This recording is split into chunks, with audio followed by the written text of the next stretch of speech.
Les milliardaires des magasins discount. Deux frères, une épicerie, un empire, l'incroyable saga d'une dynastie du discount. Parti d'un simple magasin en Allemagne, Aldi est devenu un empire mondial avec plus de 12 000 supermarchés. L'histoire de cette ascension spectaculaire pourrait bien vous étonner. Entre disputes familiales et enlèvements, plongez dans l'histoire captivante de cette épicerie familiale qui a conquis le monde. Tout commence en 1913, lorsqu'Anna Albrecht ouvre une épicerie, baptisée Karl Albrecht Spirituosen und Lebensmittel, à Schönebeck, un quartier modeste de la ville d'Essen, en Allemagne. Ses deux fils Karl et Theo s'impliquent très tôt en aidant leur mère dans le magasin. À la fin de la Seconde Guerre mondiale, Karl et Theo rentrent du front, et découvrent que l'entreprise familiale a miraculeusement survécu aux nombreux bombardements aériens. Les deux frères décident alors de reprendre le commerce de leur mère, et d'en faire le premier magasin discount au monde. En 1948, ils fondent la société Albrecht KG, et dans les années qui suivent, ouvrent 4 magasins dans la région. Connue pour son sens aigu de l'économie, la famille Albrecht ne déroge pas à ses principes. Theo, sur cette photo, est réputé pour recycler des bouts de crayon, porter des costumes usés et éviter tout signe ostentatoire de richesse. Son immense fortune ne changera rien à son mode de vie. Fidèles à leur esprit frugal, les deux frères élaborent une stratégie commerciale simple, mais redoutablement efficace, proposer des prix très bas en se concentrant uniquement sur des denrées non périssables et en retirant rapidement des rayons les produits peu populaires. Pour réduire les frais généraux, et assurer une croissance progressive de leur entreprise, Theo et Karl Albrecht misent sur le développement d'une chaîne de petits supermarchés. Ces magasins compacts séduisent rapidement les clients, grâce au bouche à oreille, un atout essentiel, puisque les frères Albrecht refusent tout investissement publicitaire pour limiter les coûts. En 1950, leur stratégie porte ses fruits, ils possèdent déjà 13 magasins dans la vallée de la Ruhr, en Allemagne. En 1954, les frères Albrecht, toujours à la recherche d'innovation, révolutionnent le commerce de détail en ouvrant le tout premier magasin en libre-service d'Allemagne. Le succès est immédiat. En 1960, Theo et Karl Albrecht gèrent déjà un réseau de 300 magasins et génèrent un chiffre d'affaires annuel de plusieurs millions d'euros. Cependant, cette même année, un événement inattendu va transformer leur entreprise à jamais. Après plus de 10 ans de collaboration, des désaccords éclatent entre Theo et Karl, notamment sur la question de vendre ou non des cigarettes dans leur magasin. Face à ces tensions croissantes, les deux frères décident de diviser la chaîne en 2 entités distinctes. Theo prend la tête d'Albrecht Discount Nord, qui commercialise du tabac, tandis que Karl devient PDG d'Albrecht Discount Sud, qui refuse d'en vendre. En 1962, les deux frères, qui travaillent toujours ensemble malgré leurs désaccords, renomment leur groupe Aldi Nord et Aldi Sud, d'après les 2 premières lettres d'Albrecht et de Discount. Aldi Nord se charge de la gestion des magasins du nord de l'Allemagne, tandis qu'Aldi Sud, des magasins situés dans le sud du pays. Au milieu, une frontière connue sous le nom de l'Équateur Aldi. En 1966, les 2 entreprises deviennent financièrement et juridiquement distinctes. À cette époque, l'Allemagne compte 200 magasins Aldi Sud.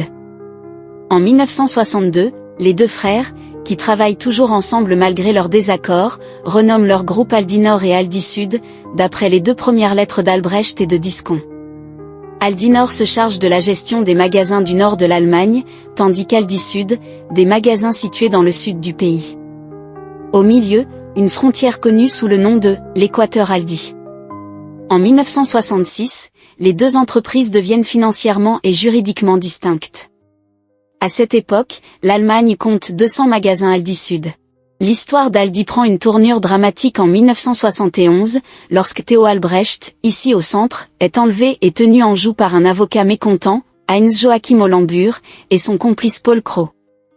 Une rançon de 7 millions de Deutschmarks, soit l'équivalent de plus de 20,5 millions d'euros aujourd'hui, est payée, et Theo Albrecht est libéré après 17 jours de captivité. Par la suite, Albrecht tentera de faire passer le montant de la rançon comme une dépense déductible des impôts. À la suite à cet enlèvement, les Albrecht deviennent extrêmement discrets sur leur vie privée.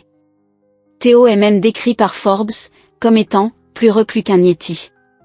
La dernière photo connue où Theo apparaît seul date de 1971, peu après sa libération par ses ravisseurs. La dernière image des 2 frères ensemble remonte quant à elle, à 1987. Après ce traumatisme, Théo aurait adopté des mesures de sécurité rigoureuses, notamment en se rendant au travail dans une voiture blindée, et en changeant d'itinéraire quotidiennement. La relation entre Théo et Karl a été portée à l'écran en 2018, dans le docu-fiction allemand Die alte Brüder, avec les acteurs Arndt Clawite, Théo, et Christoph Bach, Karl, en photo.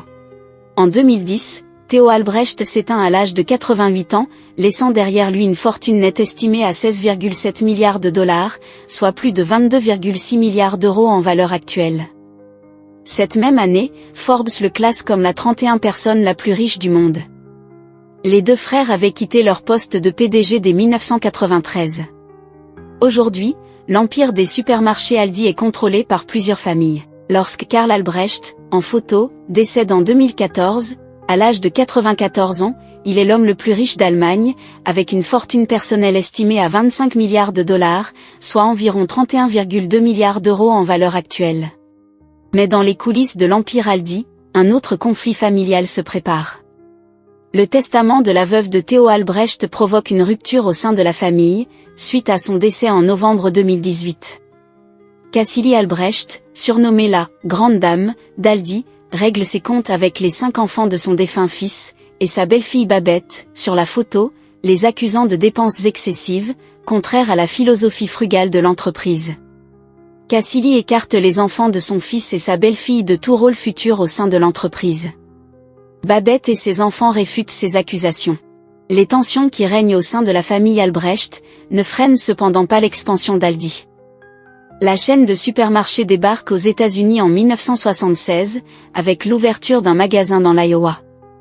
Basée dans l'Illinois, l'entreprise double quasiment de taille outre-Atlantique au cours de la dernière décennie, avec plus de 2300 magasins actuellement ouverts, suivant un programme d'expansion aux États-Unis de 5 milliards de dollars, 4,7 milliards d'euros, lancé en 2017. En mars 2024, Aldi annonce vouloir créer 800 magasins supplémentaires aux États-Unis d'ici 2028. Mais il n'y a pas qu'Aldi Sud qui souhaite s'implanter en Amérique.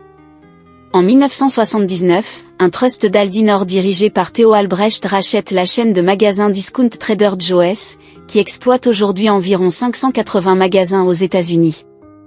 Pendant ce temps, en 2023, Aldi Sud conclut un accord pour l'acquisition des chaînes de supermarchés Winn-Dixie et Harvey. Une partie de ces magasins sera transformée en point de vente Aldi dans les années à venir. Après la chute du rideau de fer, le groupe Aldi connaît une expansion massive et rapide en Allemagne réunifiée. Aujourd'hui, Aldi Nord exploite environ 2200 magasins dans le nord du pays, tandis qu'Aldi Sud en compte environ 2000 dans le sud. Le groupe s'implante au Royaume-Uni en 1990, en ouvrant son premier supermarché à Birmingham. En 2023, l'entreprise inaugure son 1000e magasin outre-Manche et annonce son intention d'en ouvrir 500 de plus à l'avenir. Aujourd'hui, Aldi est l'une des chaînes de supermarchés qui connaît la croissance la plus rapide du pays, en plus de se classer au 4e rang en termes de part de marché. Avant 1991, le groupe Aldi exploitait des magasins dans 8 pays européens et aux États-Unis.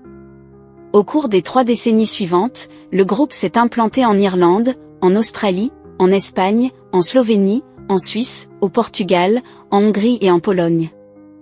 Exploitée par Aldi Nord, la chaîne de supermarchés s'implante à Croix, dans le nord de la France, en 1988. En 2021, elle compte 1300 magasins à travers le pays. Plus de 75% des produits alimentaires vendus dans ces supermarchés sont made in France, donnant à l'entreprise internationale une saveur locale.